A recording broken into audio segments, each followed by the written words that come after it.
बिस्मिल्लाहिर्रहमानिर्रहीम अस्सलाम वालेकुम। मैं हूं मुबशिर अहमद। तो स्टूडेंट्स, आज हम चैप्टर नंबर 13 करंट इलेक्ट्रिसिटी का एक बहुत ही अहम टॉपिक पढ़ेंगे जिसका नाम है current through a metallic conductor. इस टॉपिक को आप हेडिंग ड्रिफ्ट वेलोसिटी की भी दे सकते हैं क्योंकि उसमें जो मेन कॉन्सेप्ट है वो ड्रिफ्ट वेलोसिटी का ही है। तो आइए स्टार्ट करते हैं आज का lecture.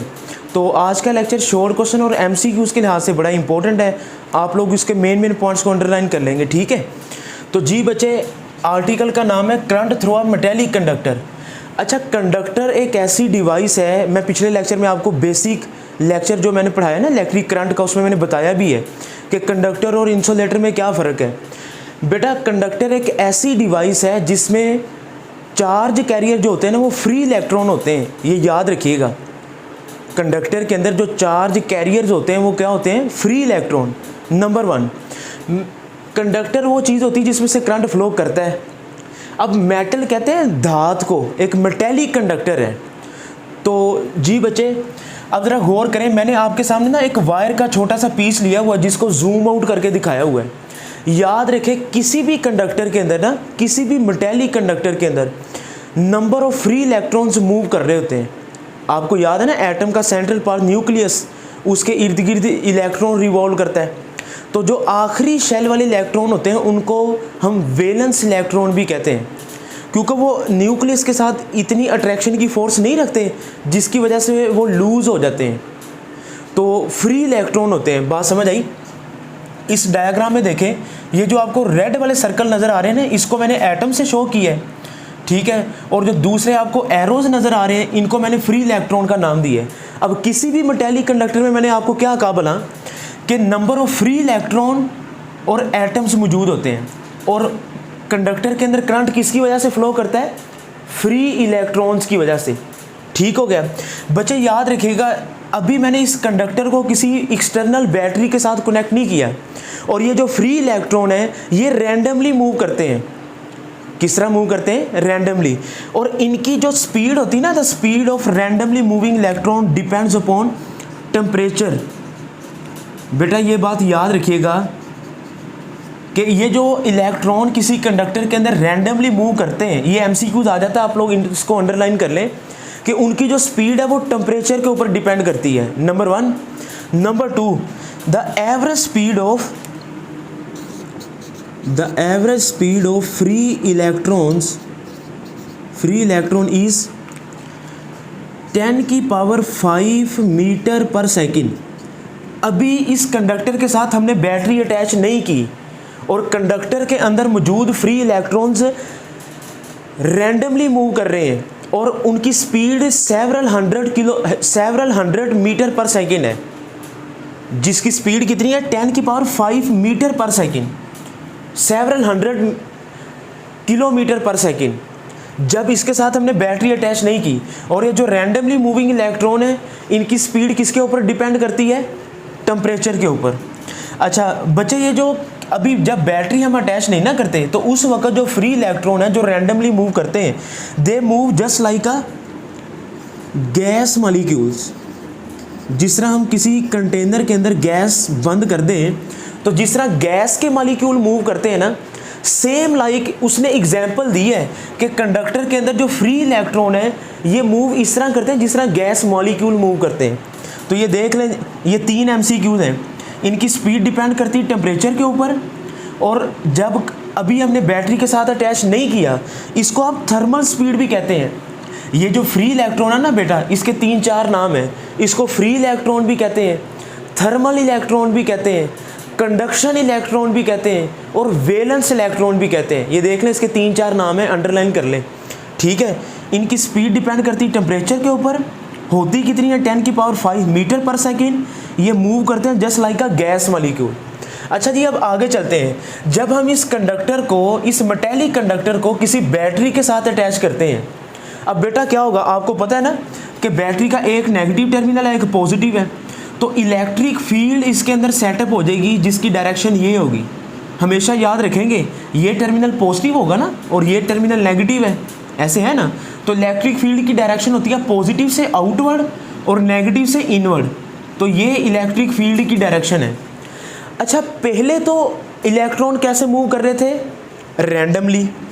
Just like a gas molecule. लेकिन जब हम उस कंडक्टर को किसी बैटरी के साथ अटैच करेंगे तो वो रैंडमली मूव नहीं करेंगे। अब आप देखें ना, इलेक्ट्रॉन के ऊपर कौन सा चार्ज होता है, नेगेटिव, तो नेगेटिव नेगेटिव को क्या करेगा, रिपेल। तो बच्चे ज़रा गौर करें, इसको मैं ब्लैक एरो से शो करता हूँ, तो सारे के सारे इलेक्ट्रॉन एक ख़ास तरतीब के साथ फ्लो करना शुरू कर देंगे। ये जो ब्लैक वाले एरोज आपको नज़र आ रहे हैं, ये इलेक्ट्रॉन को शो कर रहे हैं। आप देखें ना, पहली डायग्राम में ये रैंडमली मूव कर रहे हैं, लेकिन जब हम बैटरी के साथ अटैच करेंगे ये एक पैटर्न के साथ, क्योंकि इनके ऊपर नेगेटिव चार्ज है, नेगेटिव नेगेटिव को रिपेल करेगा, तो इलेक्ट्रॉन नेगेटिव से पॉजिटिव फ्लो करना शुरू कर देंगे। अब आप ज़रा गौर करें, इलेक्ट्रिक फील्ड किधर को है, पॉजिटिव से नेगेटिव, इलेक्ट्रॉन जा रहे हैं इलेक्ट्रिक फील्ड की ऑपोजिट डायरेक्शन में। तो बच्चे जब ऐसा होगा तो इलेक्ट्रॉन बार बार इस मेटेलिक कंडक्टर के अंदर मौजूद एटम के साथ कोलाइड करेंगे, टकराएंगे, और जिसकी वजह से उनकी स्पीड पहले तो थी 700 मीटर पर सेकेंड, लेकिन जब वो इलेक्ट्रिक फील्ड की ऑपोजिट डायरेक्शन में मूव करेंगे तो उनकी वेलोसिटी कम हो जाएगी, और जो वेलोसिटी कम हो जाएगी ना, उस वेलोसिटी को हम कहते हैं ड्रिफ्ट वेलोसिटी। अच्छा, ड्रिफ्ट का मतलब नोट कर लें, ड्रिफ्ट का मतलब है फ्लो। अक्सर बच्चों को इसका मतलब नहीं पता था, ड्रिफ्ट वेलोसिटी, फ्लो, जो इलेक्ट्रॉन फ्लो करने। तो बच्चे ये इसकी डेफिनेशन बड़ी इंपॉर्टेंट है, आप इसको नोट करें। The average velocity with which free electrons get drifted, वो एवरेज वेलोसिटी विद विच जिसके साथ ये जो फ्री इलेक्ट्रॉन है, ये जो ब्लैक वाले हैं, गेट ड्रिफ्टेड फ्लो करते हैं इन द मेटेलिक कंडक्टर, किसी मेटेलिक कंडक्टर के अंदर, ठीक है, under the influence of electric field. Influence कहते हैं ज़ेरे असर। आप देख रहे हैं ना कि वो इलेक्ट्रॉन इलेक्ट्रिक फील्ड के ज़ेरे असर मूव करते हैं, ठीक है, तो उसकी जो एवरेज वेलोसिटी होती है ना, उसको हम ड्रिफ्ट वेलोसिटी कहते हैं। और बेटा याद रखेंगे, ड्रिफ्ट वेलोसिटी को हम किससे ज़ाहिर करते हैं, v, और उसके साथ छोटा सा d लिखेंगे, v के साथ छोटा सा क्या लिखेंगे, d, और ये वेलोसिटी है ना, तो एरो भी डालेंगे, ड्रिफ्ट वेलोसिटी। हम डायरेक्शन की बात भी कर रहे हैं, इसकी मैग्नीट्यूड को हम स्पीड का नाम भी दे सकते हैं। किसी जगह पर आप लिखा पढ़ेंगे भी ड्रिफ्ट स्पीड, तो गलत नहीं है, अलबत्ता क्योंकि इसकी डायरेक्शन भी है नेगेटिव से पॉजिटिव, तो उस सेंस में हम इसको वेलोसिटी कह रहे हैं।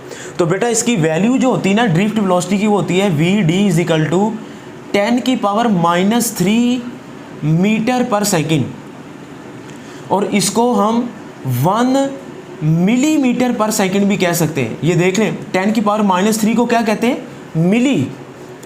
अच्छा, कुछ किताबों में, कुछ बोर्ड्स की किताबों में, जो समटाइम्स कुछ बोर्ड की किताबों में ना, इसकी वैल्यू जो आप इंट्री टेस्ट में भी आती है वो 10⁻⁵ भी होती है। तो आप जिस भी बोर्ड से ताल्लुक़ रखते हैं, आप अपनी बुक में देख लें, आपकी बुक में क्या लिखा हुआ है, तो आप उसके मुताबिक इसका ऑप्शन को टिक करेंगे बोर्ड में।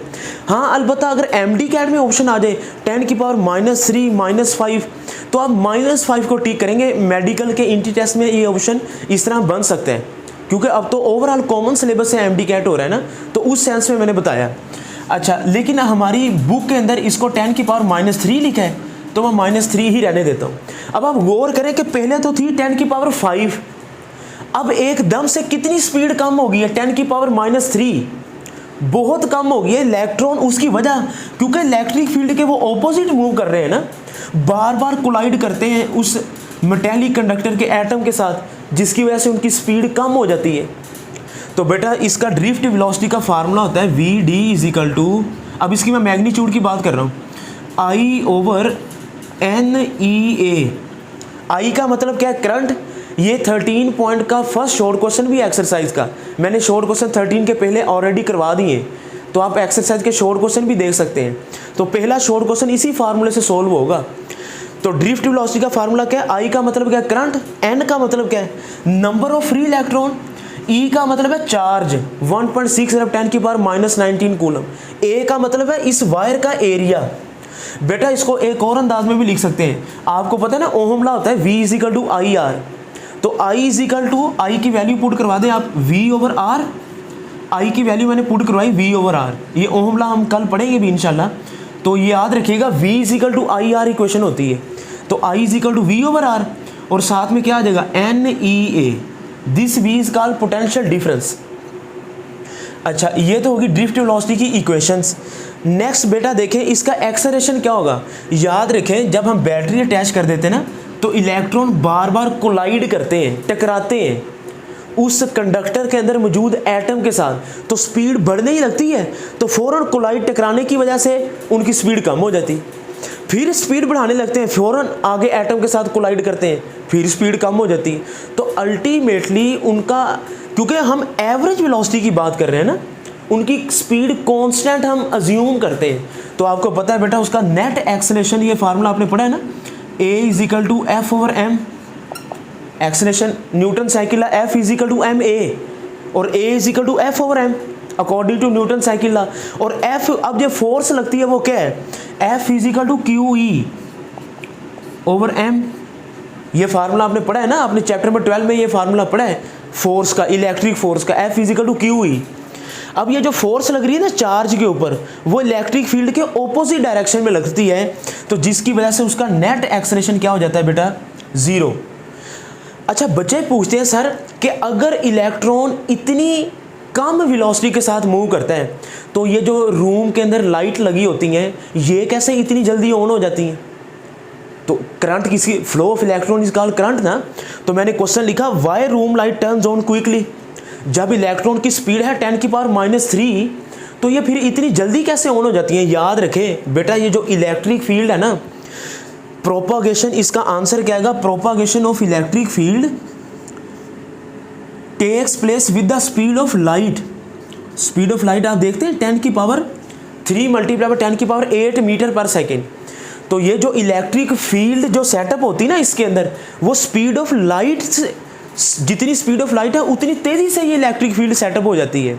नो डाउट कि इलेक्ट्रॉन की स्पीड बहुत कम है, क्योंकि ये electric field speed of light से सेटअप होती है, इतनी तेज़ी से सेटअप हो जाती है जिसकी वजह से कमरे की लाइटें क्विकली, तेज़ी से ऑन हो जाती हैं।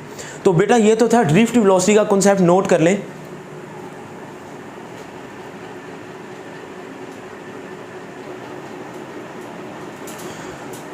जी बेटा, अब हम इफेक्ट ऑफ करंट को डिस्कस करेंगे। ड्रिफ्ट वेलोसिटी आई होप कि आपको समझ आ गया होगा। इफेक्ट ऑफ करंट, करंट के असरात। तो बेटा हमारी बुक के अंदर करंट के 3 इफेक्ट डिस्कस किए गए हैं। हीटिंग इफेक्ट, कि करंट जहाँ से गुजरता है वहाँ पर हीट भी पैदा होती है, तो करंट का ये हीटिंग इफेक्ट होगा। दूसरा इफेक्ट है जी मैग्नेटिक इफेक्ट। तीसरा इफेक्ट है केमिकल इफेक्ट। तो एक एक करके हम इसको डिस्कस करते हैं। तो पहला इफेक्ट देखें, हीटिंग इफेक्ट। ये डायग्राम यही बनेगी, आप लोग इस चीज़ को बना लीजिएगा साइड पे। ये मेरे पास एक मेटेलिक कंडक्टर है, उसके साथ मैंने एक बैटरी अटैच की, negative terminal positive terminal. Electric field setup होती है पॉजिटिव से नेगेटिव, जबकि इलेक्ट्रॉन मूव करते हैं नेगेटिव से पॉजिटिव, इलेक्ट्रिक फील्ड के ऑपोजिट डायरेक्शन में। अब बच्चे होता क्या है, याद रखें, जब किसी, ये कंडक्टर है ना, मेटेलिक कंडक्टर है जिसमें से करंट फ्लो करता है।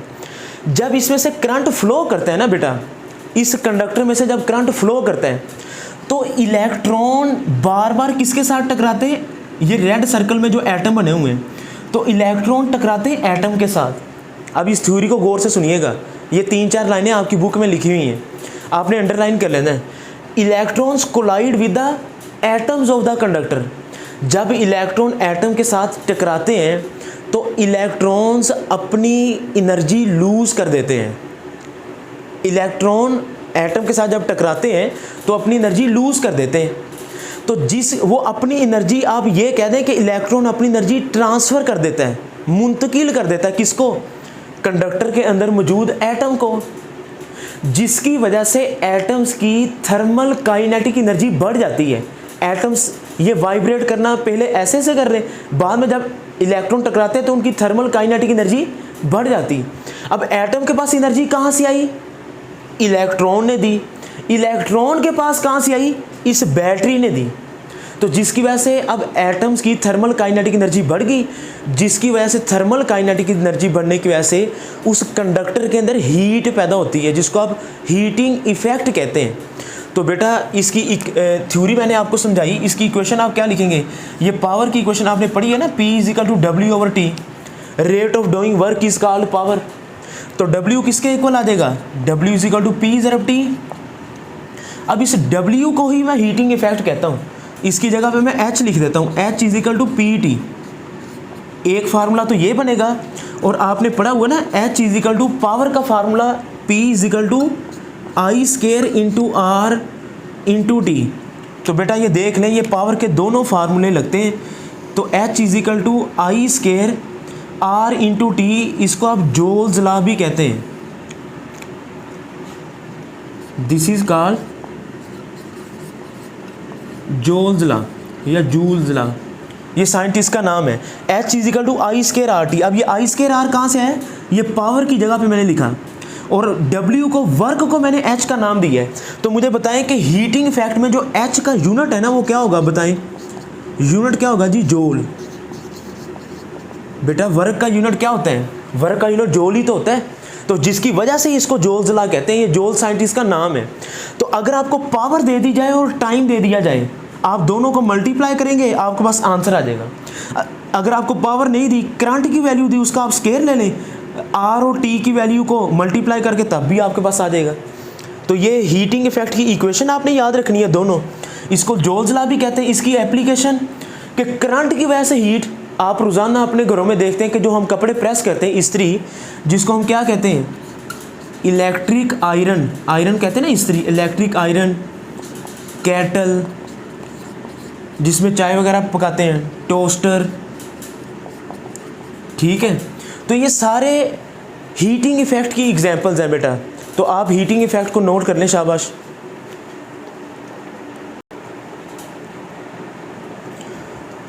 तो जी बेटा नेक्स्ट इफेक्ट है मैग्नेटिक इफेक्ट। अब हम देखेंगे, पहले हमने देखा था हीटिंग इफेक्ट कि जहाँ से करंट फ्लो करता है वहाँ पर हीट पैदा होती है। अब हम देखेंगे मैग्नेटिक इफेक्ट, जहाँ पर करंट पास करता है ना जिस भी वायर में। ये ज़रा देखें, ये मैं एक वायर बनाता हूँ आपके सामने, ये वायर है। अब याद रखिएगा, जब इस वायर में से करंट फ्लो करेगा ना बेटा, ये वायर के साथ मैं क्या लगा देता हूँ? बैटरी। इस टॉपिक को हम डिटेल में तो पढ़ेंगे बेटा, इस टॉपिक को हम डिटेल में ना next chapter, chapter number 14 electromagnetism में पढ़ेंगे भी। अगला सारा चैप्टर इसी से मुतालिक है, लेकिन छोटा सा कॉन्सेप्ट समझ लें ताकि शॉर्ट क्वेश्चन में ना आ जाए। अब ये पॉजिटिव टर्मिनल, ये नेगेटिव, करंट फ्लो करेगा पॉजिटिव से नेगेटिव। अब इस वायर में से करंट की डायरेक्शन है अपवर्ड, ठीक है।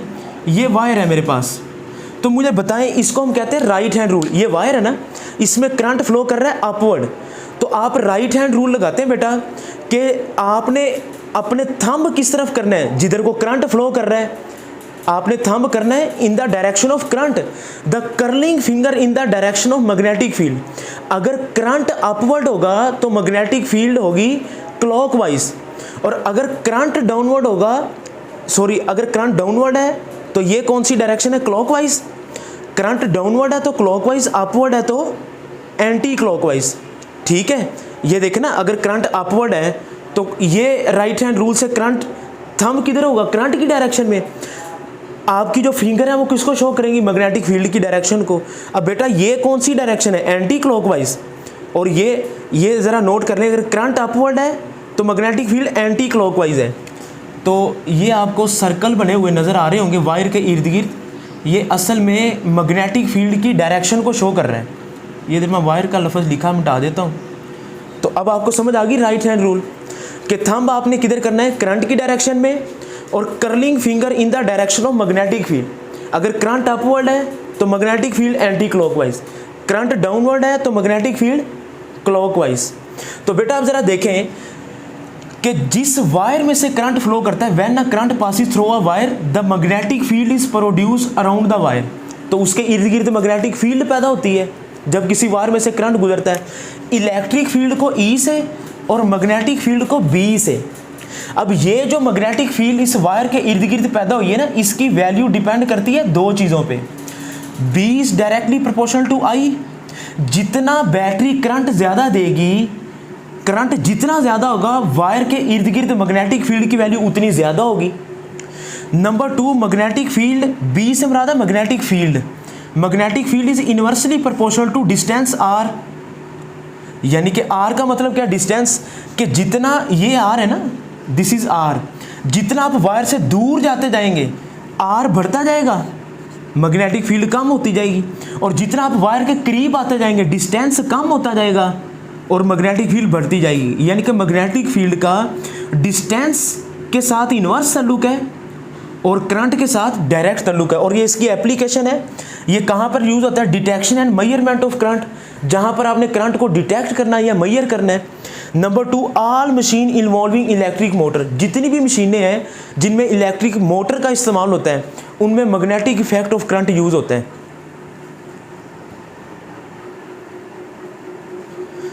तो जी बेटा, अब हम करंट का लास्ट इफेक्ट पढ़ेंगे जिसका नाम है केमिकल इफेक्ट। तो there are certain liquids in which electricity pass, बहुत से लिक्विड ऐसे होते हैं जिनमें से करंट पास करता है। The study of this process is called electrolysis. अब ज़रा हम करंट के केमिकल इफेक्ट को डिस्कस करते हैं। ये मेरे पास एक बर्तन है बेटा जिसको हम वेसल कहते हैं, उसके अंदर हमने पानी डाला हुआ है। बर्तन के अंदर क्या पानी है और उसके अंदर हमने कॉपर सल्फेट डाला है। तो आपको पता है, ये मैं शो कर देता हूँ इसको, इसके अंदर 2 एनोड लगे हुए हैं। ये इसके अंदर सारा पानी है जिसके अंदर हमने क्या चीज़ डाली है, कॉपर सल्फेट। अब बच्चे ज़रा देखें, इसके अंदर एक है anode, this is anode and this is cathode. अब ये हमें कैसे पता चलेगा? एक को हम बैटरी के इधर एक एम्पेयर मीटर लगा देंगे। एम्पेयर मीटर किसके लिए लगाते हैं? करंट को मालूम करने के लिए, करंट को मेजर करने के लिए। अच्छा, उसके साथ हम एक लगा देंगे बैटरी का पॉजिटिव टर्मिनल, एक लगा देंगे नेगेटिव, और साथ में इधर एक वेरिएबल रजिस्टर भी लगी हुई है। बेटा ज़रा गौर कीजिएगा, अब इनके नाम, ये सारी थ्योरी आपने अंडरलाइन कर लेनी है। ऐसा इलेक्ट्रोड जो बैटरी के पॉजिटिव टर्मिनल के साथ कनेक्ट है उसको हम क्या कहेंगे? This is anode which is connected to the positive terminal of battery. और जो बैटरी के नेगेटिव टर्मिनल के साथ कनेक्ट है उसको हम क्या कहेंगे? कैथोड। और एनोड और कैथोड को मिलाकर हम कहते हैं इलेक्ट्रोड। दोनों का इकट्ठा नाम क्या है? इलेक्ट्रोड। तो जो प्लेट, ये 2 प्लेट्स है ना बेटा, ये याद रखेंगे, ये दोनों प्लेट्स कॉपर की बनी हुई हैं। अच्छा, शुरू में ये मैं आपको बता दूं, जब प्रोसेस स्टार्ट होता है बेटा, उस वक़्त एनोड का साइज़ थोड़ा सा मोटा होता है। ये ज़रा देख लें, आपने गौर किया कि मैंने एनोड को थोड़ा सा मोटा बनाया और कैथोड को बारीक बनाया है। जब हम प्रोसेस स्टार्ट करते हैं, the size of anode is greater than the size of cathode. ये जो कॉपर की प्लेट है जो बैटरी के पॉजिटिव टर्मिनल के साथ अटैच है उसको मैंने एनोड का नाम दिया। दूसरी प्लेट जो बैटरी के नेगेटिव टर्मिनल के साथ अटैच है उसको मैंने कैथोड का नाम दिया। और ये जो पानी के अंदर हमने कॉपर सल्फेट डाला है, इस सॉल्यूशन को हम कहते हैं, दिस इज कॉल्ड इलेक्ट्रोलाइट। ये जो सॉल्यूशन इस बर्तन के अंदर डाला इसको क्या कहते हैं? Electrolyte. The study of this process is called electrolysis. और इस सॉल्यूशन को इलेक्ट्रोलाइट कहते हैं और इस प्रोसेस की स्टडी को इलेक्ट्रोलिसिस कहते हैं। ठीक है, और इस बर्तन को हम कहते हैं बेटा वोल्टामीटर। ये जो वेसल है ना जिसके अंदर इलेक्ट्रोड और कॉपर सल्फेट का सॉल्यूशन है, इस पूरे इंस्ट्रूमेंट को हम क्या कहते हैं? वोल्टामीटर। एनोड कैथोड, इनका इकट्ठा नाम क्या है? इलेक्ट्रोड। सॉल्यूशन इसके अंदर क्या है? पानी के अंदर जब हमने कॉपर सल्फेट डाला इसको हम क्या कहते हैं? Electrolyte. The study of this process is called electrolysis. अब ये जो हम केमिकल इफेक्ट डिस्कस कर रहे हैं ना बेटा, ये 2 चीज़ों पे डिपेंड करता है। ये आप साइड पे लिख लें, it depends upon nature of liquid,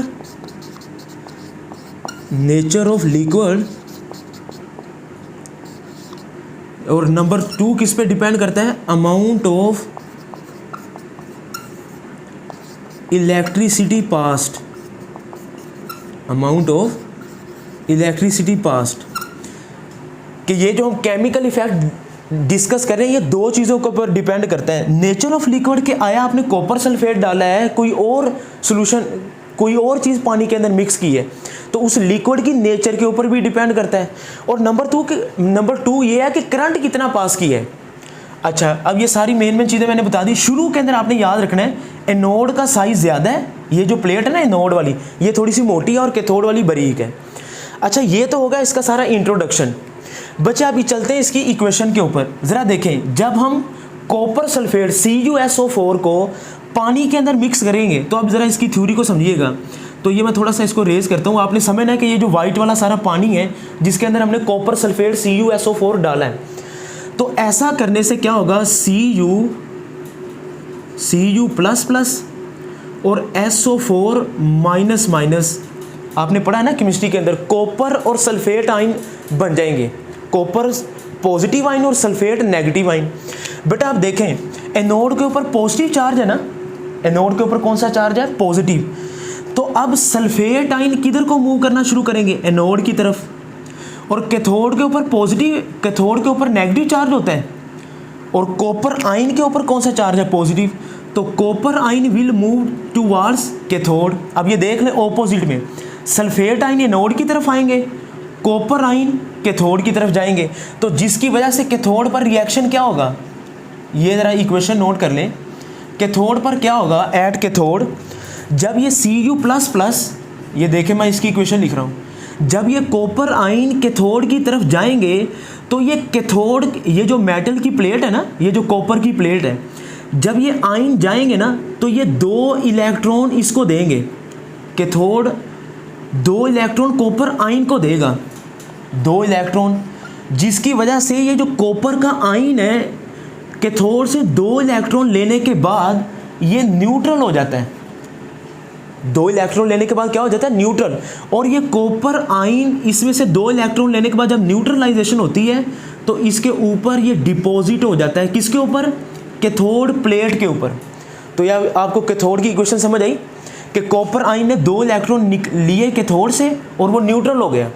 अच्छा अब आगे है, जब उसके बाद क्या होगा, जब कॉपर आयन कैथोड की तरफ जाना शुरू होंगे ना, फौरन उसी वक्त ये जो एनोड जिसका साइज ज़्यादा है बेटा, ये अपने 2 इलेक्ट्रॉन लूज करेगा, ये 2 इलेक्ट्रॉन इसको जब देगा ना तो ये फौरन एनोड 2 इलेक्ट्रॉन लूज करेगा और ये खुद क्या बन जाएगा, जब ये 2 इलेक्ट्रॉन लूज करने के बाद खुद क्या बन जाएगा, ये इधर मैं हेडिंग देता हूँ, at anode.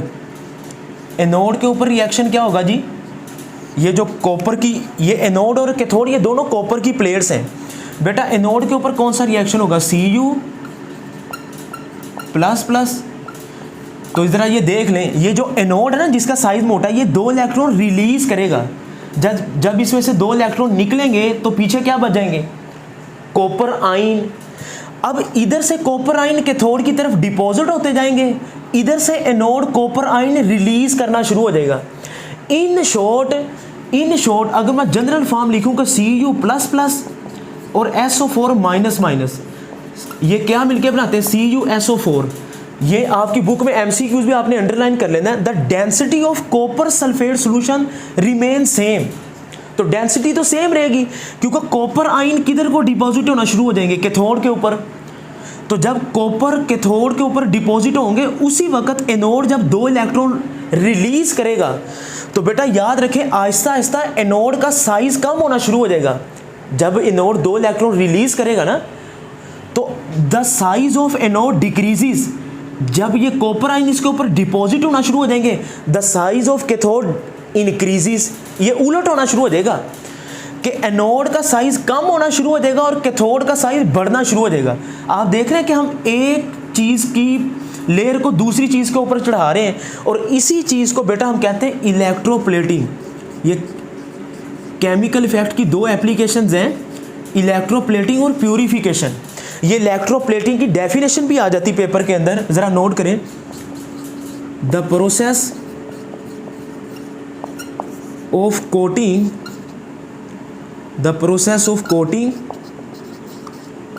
a thin layer of expensive metal, expensive कहते हैं महंगी को, जिस तरह गोल्ड है और सिल्वर है। एक ऐसा अमल जिसके अंदर एक बारीक सी लेयर किसी महंगी मेटल की, एक्सपेंसिव मेटल की, thin layer of expensive metal is deposit, वो जमा होनी शुरू हो जाती है ऑन अ चीप मेटल, एक सस्ती मेटल के ऊपर जिसको हम आयरन कहते हैं। तो एक एक्सपेंसिव मेटल की लेयर का चीप मेटल, एक्सपेंसिव मेटल की लेयर का चीप मेटल के ऊपर अपनी लेयर चढ़ाते रहना, इस अमल को इलेक्ट्रोप्लेटिंग कहते हैं। तो आई होप कि केमिकल इफेक्ट आपको डिस्कस किया मैंने, इसको समझ आया होगा। बेटा अपना बहुत सा ख्याल रखें। मुबशर अहमद को दें इजाज़त। अल्लाह हाफिज़।